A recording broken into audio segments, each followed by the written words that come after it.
Hello, everybody. Shadow SP here, and we are here today playing the first game on this channel that's not Granblue Fantasy, Yggdra Union.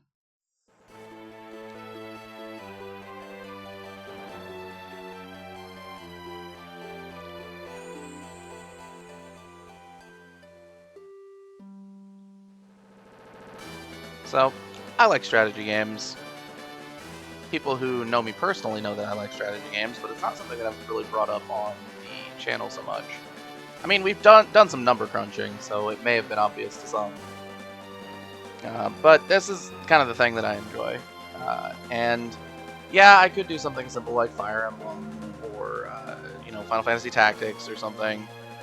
And those games I love too, but I figured that when it comes to just putting a strategy game out there, I'd pick one that's a little bit less known. Yggdra Union has something of a reputation among people who know it, but from what I know, it's not the most well-known game out there.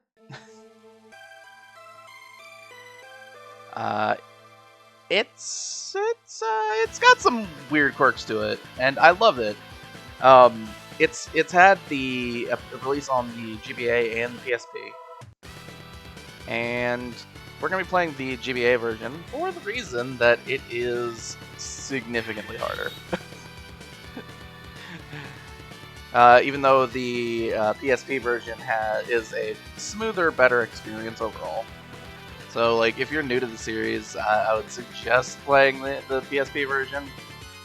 But, you know, there's something to be said for playing the GBA version and really experiencing the difficulty firsthand. Alright, so. Anyway, let's get in and start this. Should I display the tutorials? For the sake of people who do not know how this game works, I'm going to display the tutorials. Because this game is complicated, and when the tutorials are insufficient in explaining something, I will explain more. So, the Kingdom of Phantasynia, located in the center of the continental world. Times of peace and prosperity continued for many years under the Holy Sword and the Wise King, but this was not meant to last forever. The end came so suddenly. During the rule of Ordain, 31st monarch of Phantasynia, the new Bronchian Empire invaded. The royal army mustered its cavalry to resist the incursion, but with loss after loss to the imperial army's devastating offensive, the fortress of Corona fell, and nothing stopped Bronchia from sacking the royal capital. Gulkasa, the Emperor of Carnage, had deposed his predecessor by force and become the new Emperor of Bronchia. Emperor Gulkasa personally led his elite troops into Castle Palatina, where after an earth-shaking battle, he slew King Ordain. With that, Palatina fell, and the Scarlet Imperial flag was raised to flutter in the twilight sky. That's our setup. Chapter 1. The Fugitive Bearing Hope. Hope is in red for some reason. Well, see if that's relevant in any way.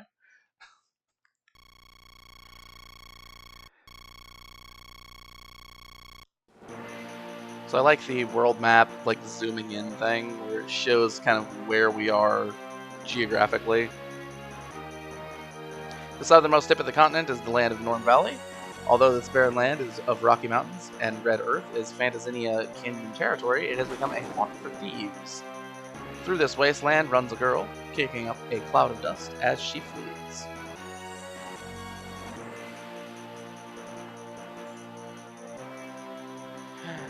Battlefield 1, Thieves Stronghold.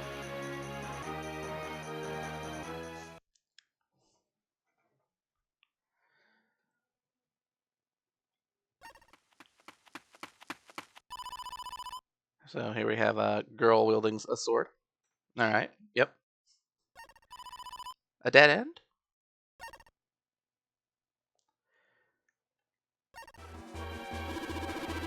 She can't have gone far. Keep your eyes peeled. What now? If I don't do something, I'll be caught. Oh, that's... Small stronghold. Okay, yep.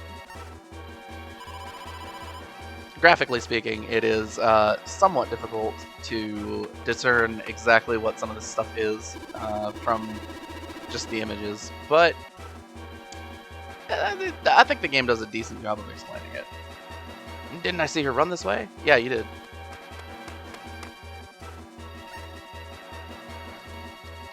A woman clad in armor? What's wrong? Forgive me, ma'am. We lost her trail around here. Are there any likely hiding places nearby?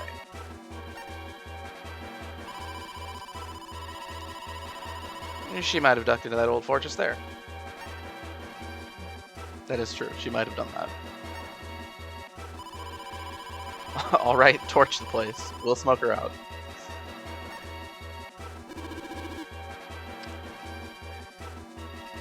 That's a pretty brute force method, but yeah, I guess it works. Yes, ma'am.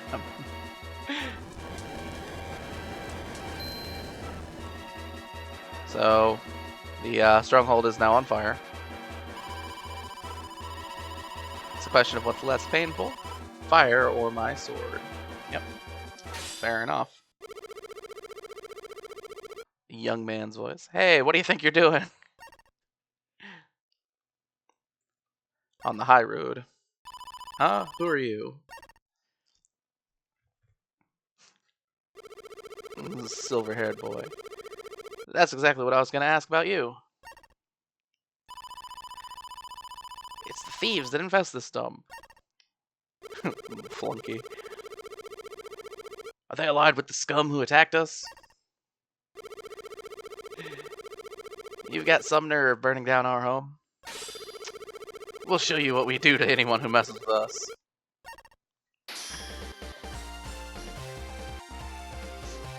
So one of the ways that the PSP version is a better experience is that the cutscenes are voiced.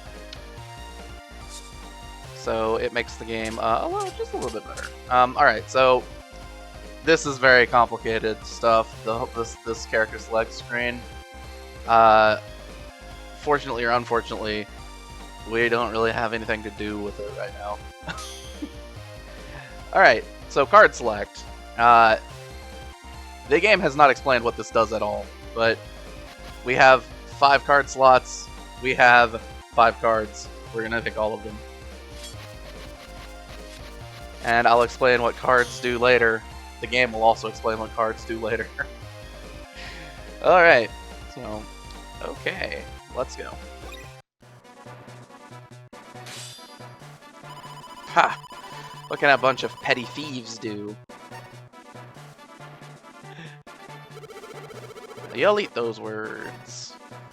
Alright, tutorial. So, let's get them. Yep, sure.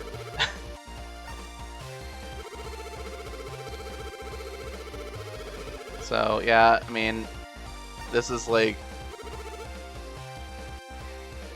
a gamer's tutorial. Yeah. So, first thing that happens on a turn, you select a card.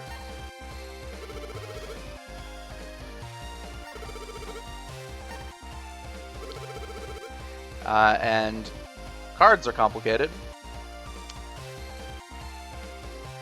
Yep, they have in that. I like the real estate that's used by the card is very efficient, right? It shows everything pretty compactly, in addition to having like decent graphic behind it. I like it.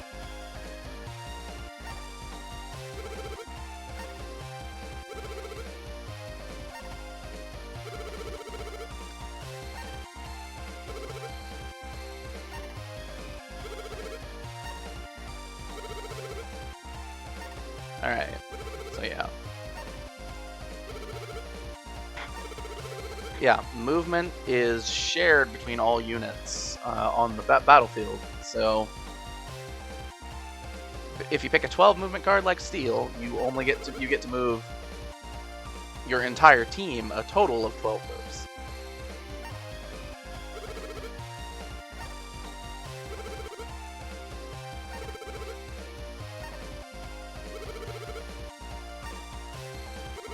Yep. And cards have a power stat Obviously, if it's higher, you will deal more damage.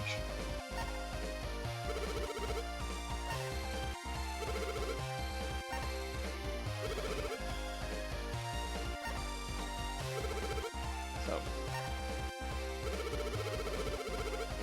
we'll talk more about ace types and stuff and skills later, because the initial gameplay does not allow those to matter.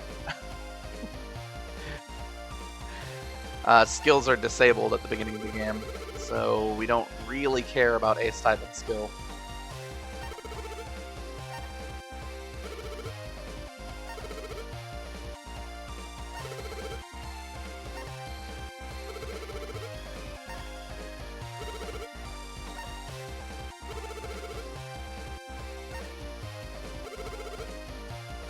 Yeah, skills are special moves, yes, and they're very, very important. But the beginning of the game doesn't allow them to happen, so we don't have to worry about them for now.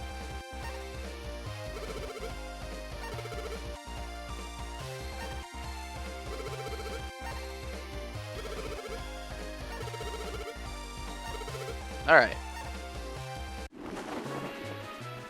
So, we have a bunch of cards, a bunch of different power numbers. We're gonna go ahead and start with steel, so we can move. And hey, another tutorial! Alright, so we're reviewing movement. So we select a unit, we move the unit. Yeah, it's pretty standard tactics gameplay. It's a little bit weird in that the movement is shared between the entire team, but it's all good. It is what you expect it to be once you know that movement is shared between the entire team.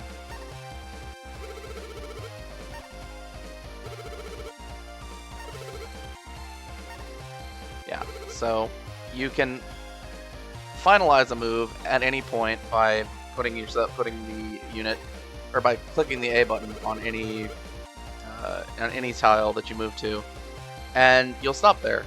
But your unit won't be forced to stop moving at that point. You can keep going by selecting them again, which can be useful. Like if you need to switch unit positions around or something, or you're just kind of like tile hunting. And I'll talk more about tile hunting in a minute. Because I'm not blind on this game. I know some of the stuff, but there's way too much in this game to actually memorize where everything is.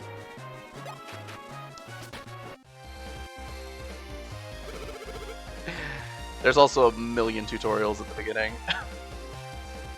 Alright, so the enemy's nearby, we're gonna fight them.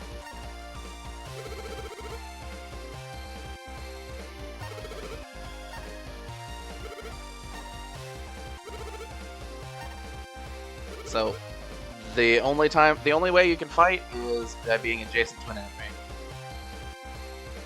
That's how it goes.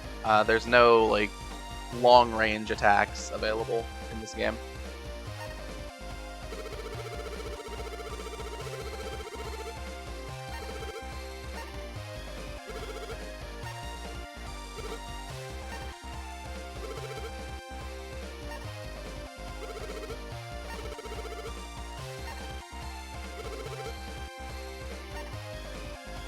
Yep. So, we get to see weapon types in this game are actually really important because they affect how much damage you deal. If you have an advantageous weapon arrangement with the opponent.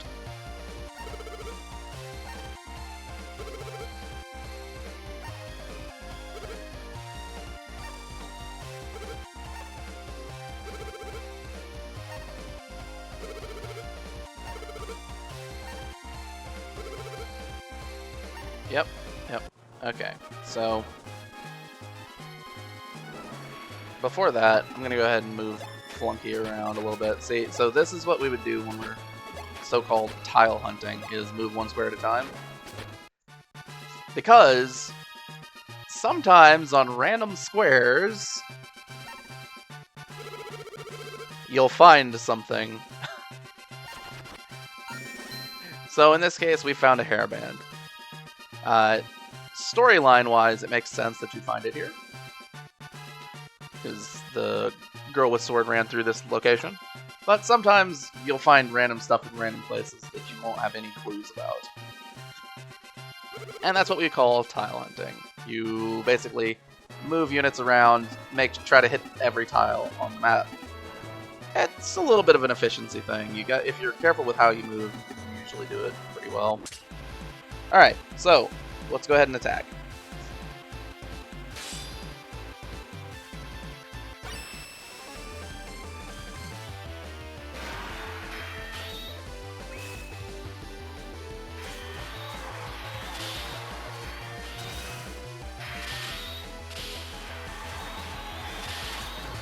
So, you might be wondering what exactly we're looking at here. And I promise it's more involved later. This is just a tutorial. But yeah, battles play out. If you do nothing, they play out automatically. And you'll get a post-battle screen with the results and some percentage values for how much damage you're going to deal based on the performance in the battle and some various other factors, like if you hit with status affliction or something. So basically, we got enough of a percentage to reduce the opponent's morale to 0, so the unit is eliminated, and we get an additional 40 power applied permanently to our steel guard.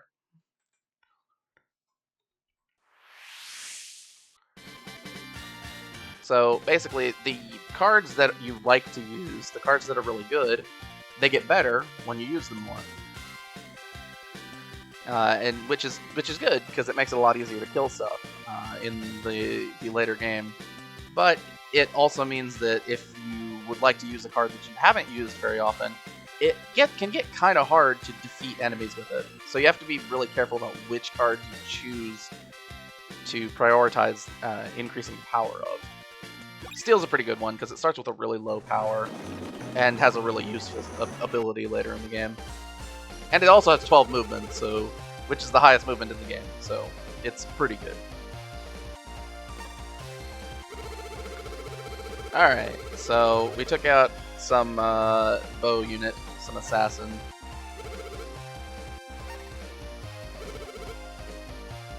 Yep, so each side only gets 1 attack per turn. Each army only gets 1 attack per turn. It is possible that the enemy fields more than 1 army, and that does happen like a decent amount of the time.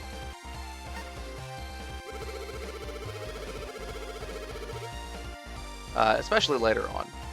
Like at the beginning, it's pretty much just 1v1 army-wise. So yeah, any character that the unit that attacks can't move after battle, but every other unit can.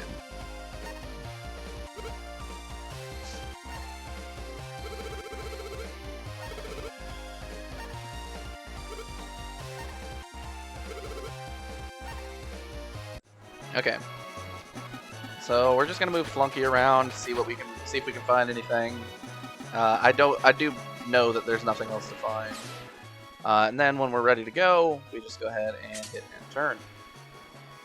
We hit the L button, hit end turn. It'll confirm for us. Alright.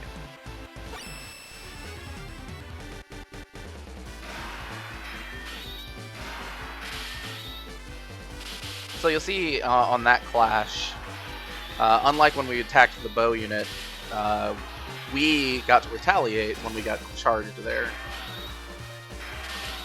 Which is, one of the differences between the weapon types.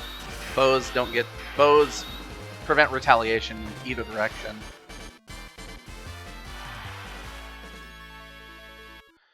Alright, so we'll see, we got a grand total of 70% of our 1040, which is enough to finish it off, getting us 40 extra power.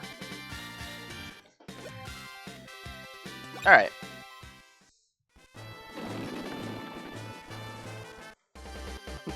There's just a million tutorials here. Alright. So, we are doing pretty good.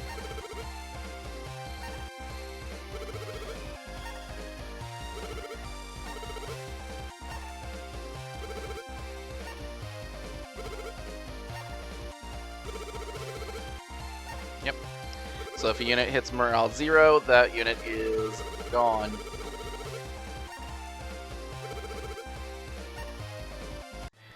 So losing battles is not like the end of the world in this game. It does happen, and it's fine-ish, depending on, you know, the circumstances. Alright, so I'm gonna pick another card. Hold on. Nope. That's not what I meant to do. There we go. So I'm gonna hold B and... Why is it moving over? Anyway, so we can see here the special traits of Milinor's class. So he avoids stone, which is not relevant right now, but he is good in wastelands, which is basically a way to override the weapon triangle. So you might have noticed in the previous fights that Milinor's come up on his side with this wasteland happy symbol, and that's been replacing his like neutral or whatever battle prediction with a positive one, because he is good in wastelands, and this entire map is wasteland. So let's go ahead and move there. Yep. I believe. Nope. There we go. Nope. All right. So Flunky also has like good in wasteland. Flunky obviously is not a real unit. That's not a name. So we're not using him.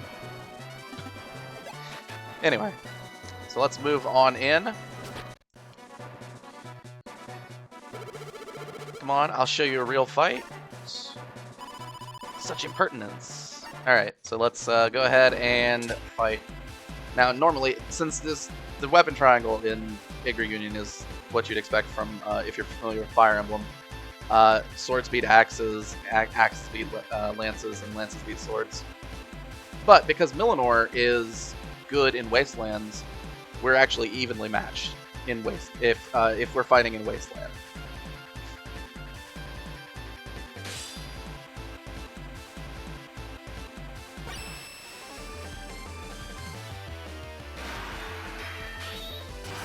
We'll talk more about stats later, because we've seen some stats flash across the screen in a few places. They're not particularly important right now, but we'll get to it.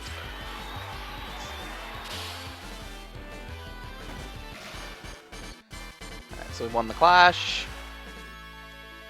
Not a problem. And we'll see, we only dealt 60% of damage, which is not enough to finish off the enemy.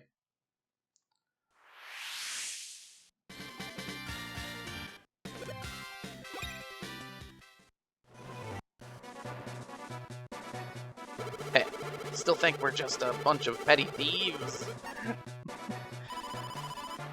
He's good, and that's a true statement. He is good. Milinor is very good. All right, let's go ahead and end turn. We'll explore this main menu a bit more in a different chapter, because this one goes along with a lot of tutorials.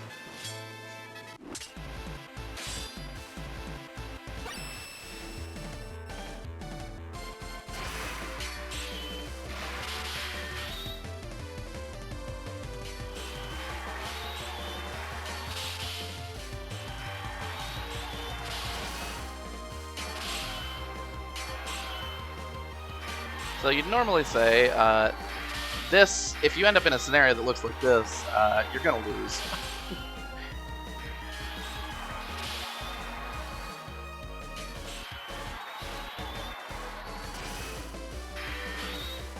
However, this is the tutorial. Your unit, you actually can't lose. So, Yeah, RNG wise, it doesn't always look like that, but yeah, you can really get screwed over by the RNG. So you'll notice that the amount of power up that we got is different for the foot soldiers versus the commander. The commander gave us a full 120 points, and the foot soldiers gave 40. So that can be important depending on how you're trying to power up your cards. But you also got to remember that the commanders, the bosses, they are the strongest ones. So, you know.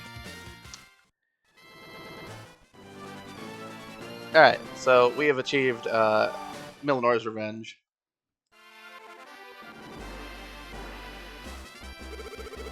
What do you think of that, huh? They're stronger than we thought. Yeah, get out of here. Accursed thief. Withdraw the troops. We're pulling out. So you'll see the exclamation point there. That means that that was an item drop. And we see that we got an MVP bonus. And because we got a +2 MVP bonus, that is an indicator that we hit under the target turn count. There's a target turn count on every battlefield. That if you hit under that number, you'll get +2. If you hit above that number, you'll get +1. And if you have to retry the map, you'll get nothing. So Milanor gets a +2 to tech, which is okay. It's not Milinor's worst stat or anything, but it's always good to have more tech. We'll talk about stats again later. So view spoils. We got an Iron Choker for defeating the enemy commander there. And we got new cards. We got the Valkyrie's card there, the Revolution. We can check the stats here. Basically, none of this matters at the moment, except for the 1300 power 10 move. It's pretty decent.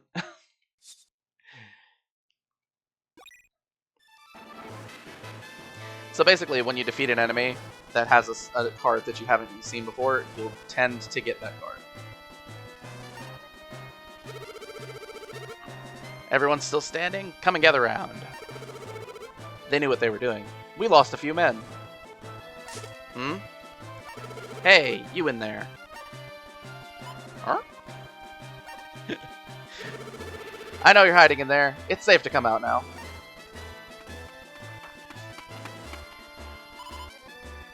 Yeah, that's 4 ellipses. Yep. You're a pretty one. What are you doing here? Isn't she a survivor from Castle Paltina? What? So, those guys were from Bronchia's army. Please, I have nowhere else to turn. I need your help to defeat the Empire. Our help, eh? Well, it won't come cheap. I'll think about it if you give me that sword of yours. This sword is precious to me. I'll not part with it. But I can give you anything else. Name your price. Anything? That's a lot to offer. I am Princess Yggdra of Phantasinia. If you aid me, you have my word as royalty. Alright. How about your castle? We need a new base, you see. Very well. Although, right now, it's being occupied by the Empire. We'll just have to steal it back from them, won't we? I couldn't stay here even if the fort was still standing.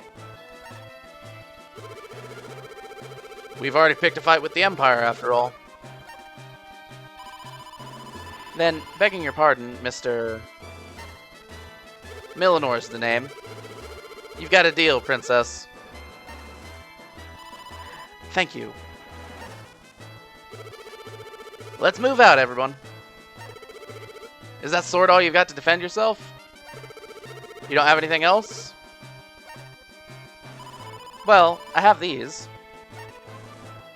Hey, cards! These will help.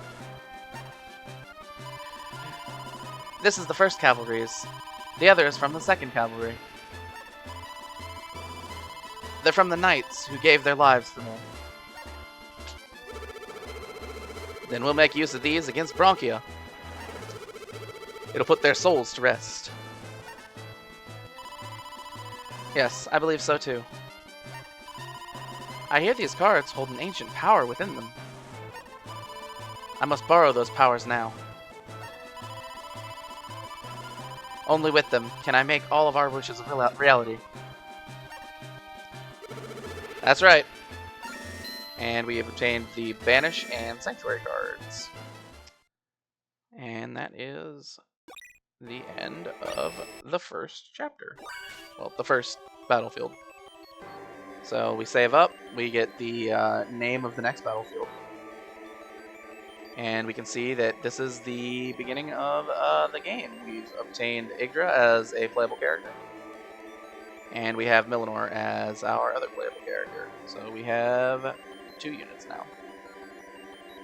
And Flunky is nowhere to be found. Probably because Flunky is just supposed to be more of Millinor's troops. It's just how it is. Alright. So we will go ahead and continue this next time with the Jaws of the Wolf.